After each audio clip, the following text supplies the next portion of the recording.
Thank you, Chair.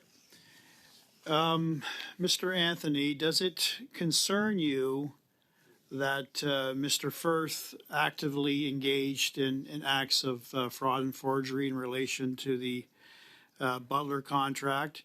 And furthermore, his evidence at committee that it was a standard practice of his to take a look at various resumes with other contracts and to match it to the requirements set out by the government.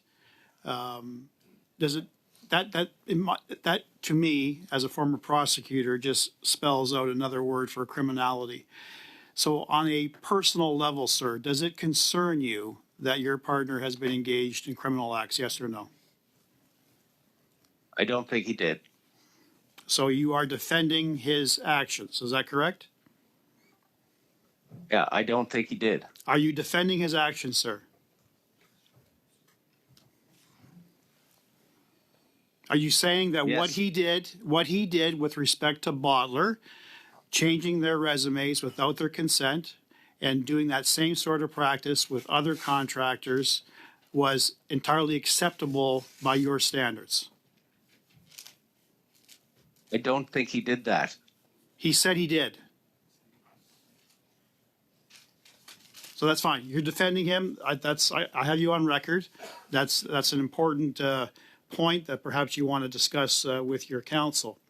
Now, you'll have to forgive me as well, sir, that in your opening statement, you wanted the public to have some sympathy for the situation that your company, the Government of Canada Strategies, is now facing in terms of the financial hardship. But according to public accounts data, Government of Canada Strategies has received $59 million in federal funding from all federal departments combined since 2017.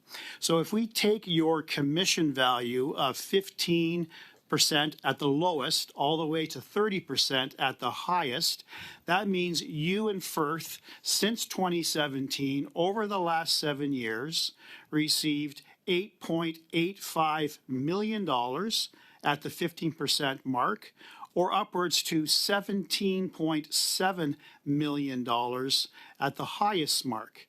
That's roughly $4.4 million to you, sir, upwards to $8.8 million.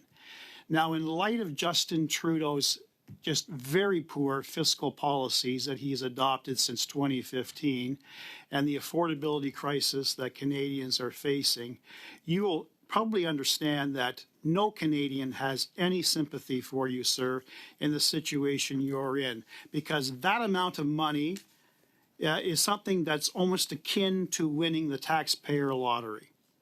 So I'm not asking for a response, but I want you to consider that, sir, that you have been rewarded very handsomely at the backs of Canadian taxpayers.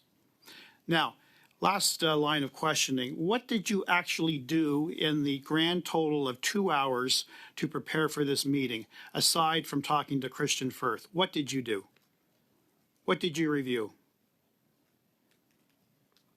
I've reviewed my own contracts. Did you think that someone at this committee would be asking about your contracts with the Government of Canada? That's all I know. That's all you know. You don't know anything about your partner's involvement with the Government of Canada and all the allegations against him?